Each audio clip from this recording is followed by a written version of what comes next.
Hello friends, my name is Joyesh Patra. Welcome to my YouTube channel. आज আমরা শিখব types of government অর্থাৎ সরকারের বিভিন্ন ভাগের বিষয়ে। সো ভিডিওটি শুরু করার পূর্বে সাবস্ক্রাইব মাই ইউটিউব চ্যানেল নতুন কিছু শেখার জন্য এবং নিজেকে আগের থেকে বেটার ফিল করার জন্য এবং নিজের মধ্যে ক্রিটিক্যাল থিঙ্কিং ডেভেলপ করার জন্য। ওকে, সো আগের ভিডিওতে আমরা শিখেছি যে গভর্নমেন্ট কি অর্থাৎ সরকার কি বা কে এবং সরকারের কাজ কি। আজকে সরকারের যে ভাগ আমাদের পুরো পৃথিবীতে যদি দেখি বিভিন্ন ধরনের সরকার রয়েছে, সেই সরকারকে আমরা কই ভাগে ভাগ করি সেইগুলির বিষয়ে বিশদে জানবো। ওকে, সো দেখে নেওয়া যাক। সরকারকে আমরা মূলত 1, 2, 3, 4, 5 এই 5টি ভাগে ভাগ করি। আমরা যদি বর্তমান সিচুয়েশনে পুরো পৃথিবীতে দেখি তাহলে এই 5 রকমের সরকারকে আমরা দেখতে পাবো। ওকে, ওই 5 রকমের সরকারকে আমরা ডিটেলসে বোঝার চেষ্টা করি। সো প্রথমে আমাদের রয়েছে কি না মোনার্কি। মোনার্কি মানে কি রাজতন্ত্র। রাজতন্ত্র বর্তমানে প্রায় দেখা যায় না। যদি অতীতে চলে যায় অনেক আগে, যদি আমাদের দেশের কথা বলি, ইংরেজরা আমাদের দেশে আসার আগে আমাদের এখানে রাজতন্ত্র ছিল। ওকে, তো তখন আমাদের এখানে বিভিন্ন সাম্রাজ্য, বংশগত সাম্রাজ্য ছিল, যেমন মুঘল সাম্রাজ্য ছিল, তারপরে তোমার খলজি সাম্রাজ্য ছিল। আমাদের পশ্চিম আমাদের বেঙ্গলের কথা বললে আমাদের বেঙ্গলে তখন পাল বংশ ছিল, সেন বংশ ছিল। এই যে তখন যে ব্যবস্থা ছিল গভর্নমেন্টের ব্যবস্থা বা শাসন ব্যবস্থা বা সরকারের ব্যবস্থা, সেটা ছিল রাজতন্ত্র। সেখানে বিভিন্ন রাজা থাকতো। রাজতন্ত্রের বৈশিষ্ট্যগুলি যদি আমরা দেখতে চাই যে রাজতন্ত্র আসলে কি, রাজতন্ত্রতে কিভাবে শাসন হতো, রাজতন্ত্রতে জনগণ কিভাবে মানে নিজের জীবনযাপন করতো, তাহলে আমরা বুঝতে পারবো রাজতন্ত্রতে কি হয় না, রাজতন্ত্রের যে হেড, রাজতন্ত্রের হেড হয় কিং or কুইন। রাজতন্ত্রতে কিং বা কুইন রাজতন্ত্রের হেড হয়, অর্থাৎ রাজা অথবা রানী যেই হোক, সেই রাজতন্ত্রে কী হবে, হেড। কোনো একটা সাম্রাজ্যের প্রধান হবে কে, কিং এবং কুইন। এবং সেখানে যে জনগণ থাকে, সেই জনগণ হচ্ছে সেখানকার প্রজা। যদি আমরা বর্তমান কনটেক্সটে দেখি, আমাদের বর্তমানে কি, আমরা হচ্ছি দেশের জনগণ, নাগরিক, সিটিজেন্স। বাট মোনার্কিতে কি ছিল, মোনার্কিতে কি হতো, মোনার্কিতে রাজা থাকতো এবং রাজার নিচের স্তরে থাকতো কে, প্রজা। রাজার নিচের স্তরে কারা থাকতো, প্রজা থাকতো। ওকে, সো এটা হচ্ছে রাজতন্ত্রের ব্যবস্থা। রাজা থাকবে, রাজা দেশ চালনা করবে এবং রাজার নিচে কারা থাকবে, প্রজা থাকবে। এবং প্রজার হাতে কোনো পাওয়ার থাকবে না রাজাকে প্রশ্ন করার। রাজা যা খুশি করতে পারে। ওকে, কিন্তু সাধারণত রাজার দায়িত্ব কি হতো, যে জনগণের কল্যাণ করা বা প্রজাদের কল্যাণ করা, প্রজাদের স্বার্থে কাজ করা। এখন একটা প্রশ্ন আসতে পারে, তাহলে রাজা কি প্রজারা চয়ন করতে পারতো? আমরা যদি প্রাচীনকালে চলে যাই, যখন মানে মোনার্কি বা রাজতন্ত্র চলতো, তখন যারা রাজা ছিল তাদেরকে কি, যে স্টেটের কথা বলি, ধরো আমাদের বাংলার কথা বলি, তখন আনডিভাইডেড বেঙ্গল, তো বাংলাতে কি তখন যে রাজা হতো, ধরো পাল বংশের কথা বলি কিংবা সেন বংশের কথা বলি, তখন যে রাজা তাদেরকে কি সেখানকার প্রজারা বলতো যে ইনি এরপরে রাজা হবেন বা উনি রাজা হবেন, নাকি রাজা আগে থেকে নির্ধারণ হয়ে যেত? রাজতন্ত্রতে রাজা যে হতো, সাপোজ ইনি হলেন রাজা। ওকে, তো ইনার যে ছেলে, ইনি রাজা হবেন। অর্থাৎ রাজতন্ত্র কি বংশগতভাবে চলতো। মানে আমরা কোনো প্রজায় ঠিক করতো না, উনার ছেলে যদি যোগ্য না হতো, রাজার ছেলেই রাজা হবে, সে যোগ্য হোক অথবা না হোক। এটাই বংশ পরম্পরায় রাজতন্ত্র চলতো। ওকে, তো যেহেতু বংশ পরম্পরায় চলতো, তাহলে প্রজাদের হাতে কোনো অধিকার থাকতো না রাজাকে চয়ন করা বা রাজাকে নির্ধারণ করা। এবং রাজাই ছিল সর্বেসর্বা। মোনার্কিতে রাজা ছিল কি, হেড, মানে তিনি যা বলবেন তাই ঠিক। এবং সেখানে কোনো ল ছিল না, ল মিন আইন ছিল না, সেখানে কোনো লোজ বা আইন ছিল না। সেখানে রাজা যা বলতো সেটাই প্রযোজ্য হতো, অর্থাৎ বচনের শাসন আমরা বলতে পারি। মানে রাজা যেটা বলবে সেটাই আইন, সেটাই সব কিছু। ওকে, এবং সেখানে যে জনগণ থাকতো বা প্রজা থাকতো, তাদের ফ্রিডম ছিল না। সেখানে যে জনগণ থাকতো, ধরো রাজতন্ত্রে যারা প্রজা থাকতো, তাদের কোনো ফ্রিডম ছিল না।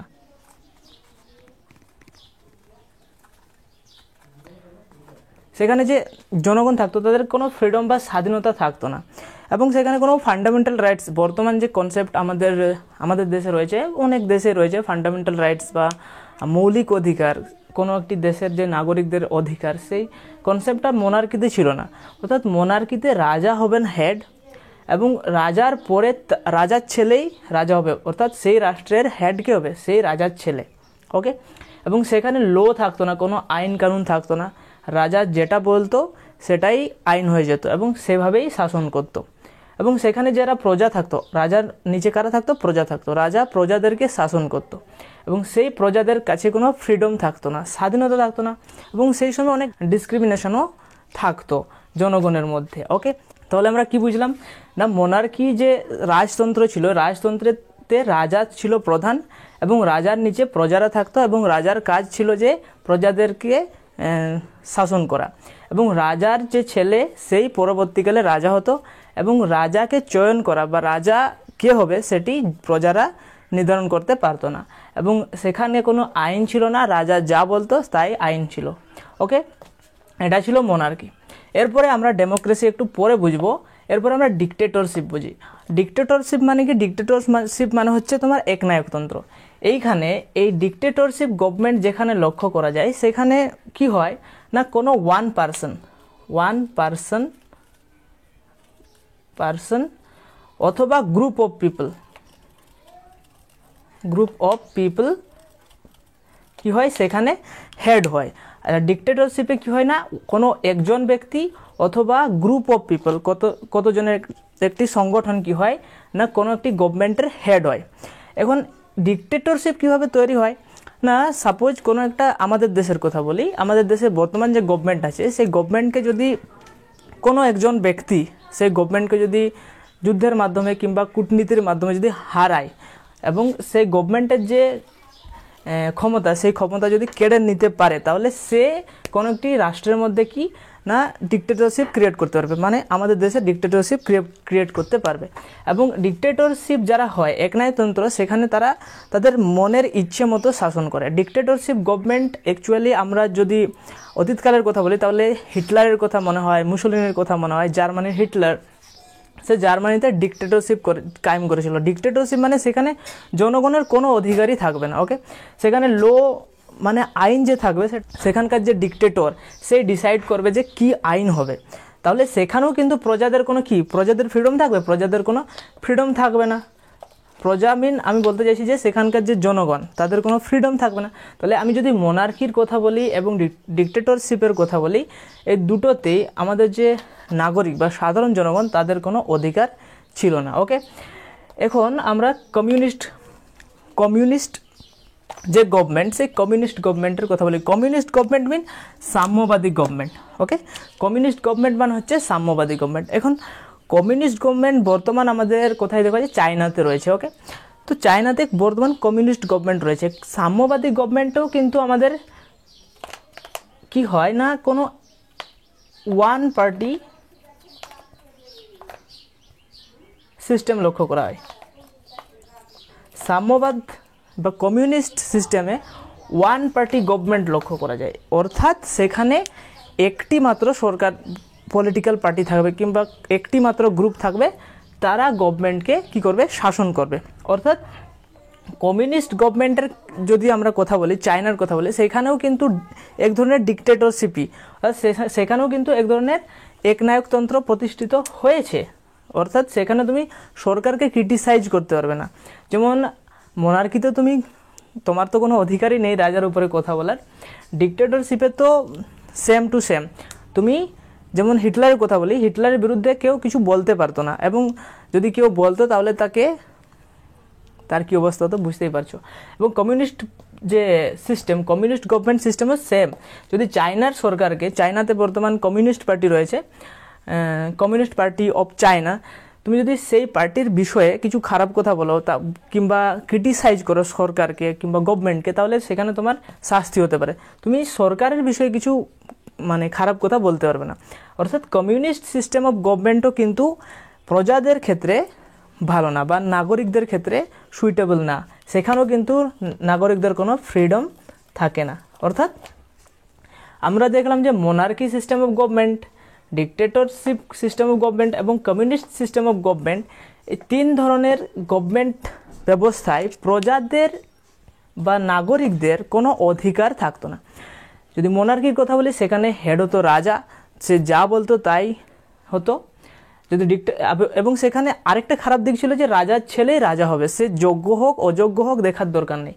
এবং ডিক্টেটরশিপের কথা বলি, একজনই, কারণ সেখানকার কোনো স্টেটের কাউকে হারিয়ে দিল, সেখানে সে রাজা মানে হেড হয়ে গেল, ডিক্টেটরশিপ তৈরি করলো। তো এখানেও কিন্তু জনগণের কোনো স্বাধীনতা থাকতো না। কমিউনিস্ট সিস্টেম অফ গভর্নমেন্ট একই ডিক্টেটরশিপের একটা ভাই বলতে পারো, communist system of government.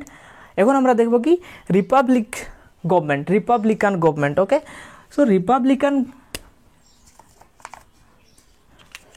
So এখন আমরা দেখব রিপাবলিকান গভর্নমেন্ট কি না, যখন কোনো দেশের হেড বা প্রধান, যখন কোনো দেশের প্রধানকে আমরা সাধারণ জনগণ কি নির্বাচন করতে পারবে, তখন তাকে সেই ধরনের গভর্নমেন্টকে আমরা রিপাবলিকান গভর্নমেন্ট বলবো বা প্রজাতান্ত্রিক সরকার বলবো। অর্থাৎ যখন কোনো দেশের যে প্রধান, যেমন আমাদের দেশের প্রধানকে, আমাদের দেশের প্রধান রাষ্ট্রপতি, আমাদের দেশের প্রধানকে আমরা নির্বাচন করি, প্রত্যক্ষভাবে না হলেও পরোক্ষভাবে হলেও অপ্রত্যক্ষভাবে নির্বাচন করি। তাহলে রিপাবলিকান গভর্নমেন্ট হচ্ছে সেই ধরনের গভর্নমেন্ট সেখানে দেশের যে প্রধান তাকে আমরা নির্বাচন করতে পারবো। ওকে, এটা হচ্ছে রিপাবলিকান গভর্নমেন্ট। তাহলে আমরা সরকারের 2, 3, 4 4টি ভাগ শিখলাম। ঠিক আছে, মোনার্কি সাধারণ জনগণের ক্ষেত্রে ভালো নয়, ডিক্টেটরশিপ সেটাও সাধারণ জনগণের পক্ষে ভালো নয়, কমিউনিস্টও সাধারণ জনগণের ক্ষেত্রে ভালো নয়। বাট যদি রিপাবলিকান সিস্টেম অফ গভর্নমেন্টে একটু সাধারণ জনগণের ক্ষেত্রে আমরা ভালো বলতে পারি, কারণ সেখানে দেশের যে সরকার হবে সেটা জনগণ নিজে ডিসাইড করবে যে আমাদের সরকার কে হবেন। ওকে, কিন্তু আগেরগুলোতে কি হচ্ছিল না, আগেরগুলোতে কোনো জনগণের অধিকার নেই যে সে ডিসাইড করবে ইনি আমাদের সরকার হবেন। ওকে, বা এই গ্রুপ অফ পিপল আমাদের সরকার হবেন। ওকে, আমাদের ফর্মস অফ গভর্নমেন্টে যেটা সবথেকে বেশি ইম্পর্ট্যান্ট বর্তমান সিচুয়েশনে, যেটা সবথেকে বেশি দেখা যায় বর্তমান পৃথিবীতে, সেটি হচ্ছে ডেমোক্রেটিক সিস্টেম অফ গভর্নমেন্ট। বর্তমান পৃথিবীর প্রায় বেশিরভাগ দেশেই কি দেখা যায় না, ডেমোক্রেটিক সিস্টেম অফ গভর্নমেন্ট লক্ষ্য করা যায়, অর্থাৎ গণতান্ত্রিক রাষ্ট্র। এই গণতান্ত্রিক রাষ্ট্রটা আমাদের ভালো করে জানতে হবে। আমাদের দেশেও গণতান্ত্রিক রাষ্ট্র। গণতান্ত্রিক রাষ্ট্রে কি হয় না, দেশের যে দেশকে যে শাসন করবে, অর্থাৎ শাসক যিনি হবেন, উনাকে ওই দেশের বা ওই রাষ্ট্রের জনগণ বা নাগরিক কি করবে, নির্বাচনের মাধ্যমে ডিসাইড করবে যে ইনি আমাদের সরকার হবে। তাহলে রিপাবলিকান গভর্নমেন্ট এবং ডেমোক্রেটিক গভর্নমেন্টে কি হয়, জনগণের হাতে অনেক পাওয়ার থাকে, মানে জনগণ দেশেরকে প্রধান হবে সেটা চয়ন করবে রিপাবলিকান টাইপ অফ গভর্নমেন্টে, এবং দেশের যে শাসক কে হবে সেটি ডিসাইড করবে কে না কোন সিস্টেম অফ গভর্নমেন্টে না ডেমোক্রেটিক সিস্টেম অফ গভর্নমেন্টে। আমাদের দেশে কি হয়, আমাদের দেশের প্রধান শাসককে পিএম প্রাইম মিনিস্টার শাসক, এবং দেশের প্রধানকে না, দেশের প্রধান হচ্ছে প্রেসিডেন্ট। তাহলে না, আমাদের দেশের প্রেসিডেন্টকেও আমরা নির্বাচন করি অপ্রত্যক্ষভাবে, এবং আমাদের দেশের যে পিএম অর্থাৎ যে শাসন ব্যবস্থার প্রধান তাকেও আমরা ভোটের মাধ্যমে নির্বাচন করি। তাহলে আমাদের দেশে কি ডেমোক্রেটিক সিস্টেম অফ গভর্নমেন্ট লক্ষ্য করা যায়, আবার রিপাবলিকান সিস্টেম অফ গভর্নমেন্ট লক্ষ্য করা যায়। এবং আমরা যদি আমাদের রাষ্ট্রের যে প্রিএম্বল অর্থাৎ কনস্টিটিউশনের যে প্রিএম্বল দেখি, সেখানে আমাদের স্পষ্ট লেখা আছে, we the people of India having solemnly constitute India into a sovereign socialist secular democratic and republic. অর্থাৎ আমাদের দেশ ডেমোক্রেটিকও এবং রিপাবলিকও। আমাদের দেশের প্রেসিডেন্টকেও আমরা নির্বাচন করি এবং আমাদের দেশের প্রাইম মিনিস্টারকেও আমরা নির্বাচন করি। এখন এই ডেমোক্রেসি প্রায় বর্তমান পৃথিবীর সব জায়গাতে লক্ষ্য করা যায়। ডেমোক্রেসি মানে কি, ডেমোক্রেসি একটি খুব ইন্টারেস্টিং জিনিস, কারণ ডেমোক্রেসিতে অনেক কিছু লক্ষ্য করা যায়। যেমন ডেমোক্রেসিতে ফ্রিডম, আমরা জনগণের ফ্রিডম রয়েছে, কারণ জনগণ ডিসাইড করবে কাকে আমরা কী করব, সরকার বানাবো, কোন গ্রুপ অফ পিপলকে। তাহলে এখানে কি হয় না, এখানে তোমার ফান্ডামেন্টাল রাইটস রয়েছে জনগণের, ফান্ডামেন্টাল রাইটস। ফান্ডামেন্টাল রাইটস জনগণের হাতে রয়েছে ডেমোক্রেসিতে। মানে কি, ডেমোক্রেসিতে যে জনগণ থাকবে তাদের কিছু অধিকার থাকবে এবং সেই অধিকারগুলি সরকার তাদেরকে প্রোভাইড করতে বাধ্য থাকবে। তাহলে এইখানে যে পিপল থাকবে বা জনগণ থাকবে তাদের কি মানে ফ্রিডম অনেক বেশি থাকবে। কারণ ফান্ডামেন্টাল রাইটস বলতে কি মৌলিক অধিকার, এই মৌলিক অধিকারগুলি সেখানকার গভর্নমেন্ট তাদেরকে প্রোভাইড করবে এবং এটা তার ডিউটি, সেই সরকারের ডিউটি সেখানকার জনগণের ফান্ডামেন্টাল রাইটসকে নিয়ন্ত্রণ করা। তাহলে ফান্ডামেন্টাল রাইটসকে নিয়ন্ত্রণ করা কার? সেই দেশের সরকারের ডিউটি। এখন এটি একটি খুব ইন্টারেস্টিং জিনিস। এবং আরেকটি সবথেকে ইম্পর্ট্যান্ট জিনিস কি না, ডেমোক্রেসিতে কনস্টিটিউশন লক্ষ্য করা যায়। কি না, কনস্টিটিউশন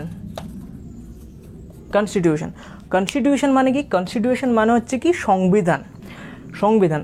কনস্টিটিউশনকে নিয়ে আমি ভিডিও বানিয়েছি, দেখতে পারো চ্যানেলে গিয়ে। তো কনস্টিটিউশন বলতে কি না, কনস্টিটিউশন বলতে আমি সংক্ষেপে বলে দিই, কনস্টিটিউশন হচ্ছে একটা বই। ওকে, সেই বইয়ের মধ্যে কোনো একটা রাষ্ট্র কিভাবে পরিচালিত হবে সেই বিষয়ে লেখা থাকে, সেটি হচ্ছে কনস্টিটিউশন। বা আমরা বলতে পারি আইনের সমষ্টি। সেই বইটাতে একটা বই যেখানে আইন লেখা থাকে। কিসের আইন? না কোনো একটি দেশ কিভাবে পরিচালিত হবে সেই বিষয়ে লেখা থাকে কোথায়? কনস্টিটিউশনে। আমরা যদি একটু আগে লক্ষ্য করলাম যে মোনার্কিতে কি হয় না, কোনো কনস্টিটিউশন থাকে না এবং ল থাকে না, আইনই থাকে না। তাহলে কনস্টিটিউশন থাকার কোনো প্রশ্নই ওঠে না, কারণ সেখানে যেটা রাজা বলবে সেটাই হচ্ছে সেখানকার আইন। বাট ডেমোক্রেসিতে কি হয় না, সেখানে কনস্টিটিউশন রয়েছে বা সংবিধান রয়েছে এবং সংবিধানে লেখা আছে কোনো দেশ কিভাবে কাজ করবে, সেই দেশের প্রধানমন্ত্রী কিভাবে নির্বাচিত হবে, সেই দেশের প্রধানমন্ত্রী কিভাবে পদচ্যুত করা হবে। মানে কি না, ডেমোক্রেসিতে একটা আরও ভালো ইন্টারেস্টিং জিনিস আছে, সেখানে যে প্রধানমন্ত্রী যদি কেউ আছেন তাকে আমরা কি না একটা টেনিউর ফিক্স করা থাকে, যে সেই প্রধানমন্ত্রী 5 বছরের জন্য সে প্রধানমন্ত্রী নির্বাচিত থাকবেন। এখন 5 বছর যদি সেই প্রধানমন্ত্রী ভালো কাজ করে সাপোজ, তাহলে কি হয় না, সেই দেশের জনগণ সেই প্রধানমন্ত্রীকে আবার ভোট দিয়ে জয়লাভ করাবে, যাতে সে আবার সেই দেশের উন্নতির জন্য কাজ করতে পারে। বাট মোনার্কিতে কী হচ্ছিল না, মোনার্কি কিংবা ডিক্টেটরশিপ ছেড়েই দিই, কারণ সেখানে তো একজনই হেড থাকবে। তাহলে মোনার্কিতে কী হচ্ছিল না, সেখানে যে রাজা ছিল, যিনি রাজা, উনার ছেলে আবার রাজা হচ্ছে, সেখানে জনগণের হাতে কোনো পাওয়ারই ছিল না। বাট যদি ডেমোক্রেসির কথা ধরি, সেখানে জনগণের হাতে পাওয়ার আছে। যদি প্রধানমন্ত্রী খারাপ কাজ করে, পরের বার যখন ভোটিং হবে তখন জনগণ এই প্রধানমন্ত্রীর বদলে অন্য কোনো পলিটিক্যাল পার্টির যে প্রধানমন্ত্রী চয়ন করতে পারে। ওকে, তাহলে এখানে কি জনগণের হাতে অনেক পাওয়ার চলে আসলো। তাহলে ডেমোক্রেসিতে কি হয় না, জনগণের স্বাধীনতা থাকে, ফান্ডামেন্টাল রাইটস থাকে এবং যেটিকে সেখানকার সরকার সুরক্ষিত রাখতে বাধ্য। এবং ডেমোক্রেসিতে কি থাকে, কনস্টিটিউশন থাকে, কনস্টিটিউশনের সংবিধান থাকে, মানে সংবিধানে লেখা থাকবে কীভাবে কোনো দেশের সরকার কাজ করবে। এবং এইখানে আরেকটা জিনিস বলে রাখি যে ডেমোক্রেসি বলতে কি বোঝায়, আমি তো বলিনি। ডেমোক্রেসি মানে কি, ডেমোক্রেসি মানে হচ্ছে of the people, for the people, by the people. অর্থাৎ জনগণের ওপর, জনগণের দ্বারা জনগণের শাসন। আমরা আমাদের নিজেদেরকে আমরাই শাসন করছি। ইটস মিনস এটা কি করে হচ্ছে না, আমরা কি করছি, আমরা ভোটদান করছি, কোনো একজনকে কি করলাম না, হেড বানালাম। আমাদের দেশের কথায় যদি ধরি তাহলে কি হয় না, এখানে বিভিন্ন ধরনের পলিটিক্যাল পার্টি রয়েছে এবং সেই পলিটিক্যাল পার্টির অনেক লিডার রয়েছে, তাদের মধ্যেও অনেক হেড থাকবে একজন। আমরা কি করি না, তাকে দেখে আমরা ভোট দান করি যে উনি যদি সরকার হন বা উনি যদি ভোটে জয়লাভ করেন তাহলে হয়তো আমাদের জন্য ভালো কাজ করবে। তাহলে আমরা কি করব না, উনাকে ভোটে জয়লাভ করাবো এবং উনি পরবর্তীকালে কী হবে, সরকার হবে, সরকারের আসনে বসবে এবং সে আমাদেরকে ভালো কাজ প্রোভাইড করবে, আমাদের কল্যাণের জন্য কাজ করবে। তাহলে কি আমাদের সরকার হলো, তাহলে আমরা তাকে চয়ন করলাম বা আমরা তাকে নির্বাচিত করলাম। উনি তো নিজে থেকে সেখানে বসতে পারেনি যে আমি ডিক্টেটরশিপের মতো আমি সেখানে গিয়ে যুদ্ধ করে আমি সরকার হয়ে গেছি, এরকম তো না। তাহলে আমরা ডিসাইড করছি আমাদের সরকার কী হবে। তাহলে এখানে জনগণের অনেক পাওয়ার থাকে।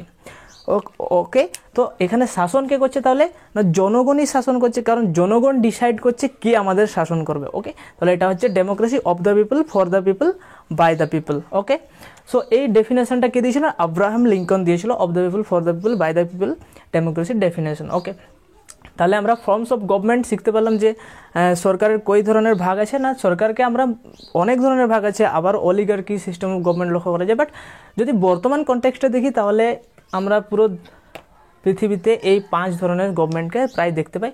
এবং ডেমোক্রেসি বর্তমান পৃথিবীতে প্রায় বেশিরভাগ দেশে ডেমোক্রেসি লক্ষ্য করা যায়। এখন আমরা পরের ভিডিওতে ডেমোক্রেসির বিষয়ে ডিটেলসে জানবো। ওকে, সো ভিডিওটি ভালো লাগলে like, comment, share and subscribe my YouTube channel. Thank you for watching this video.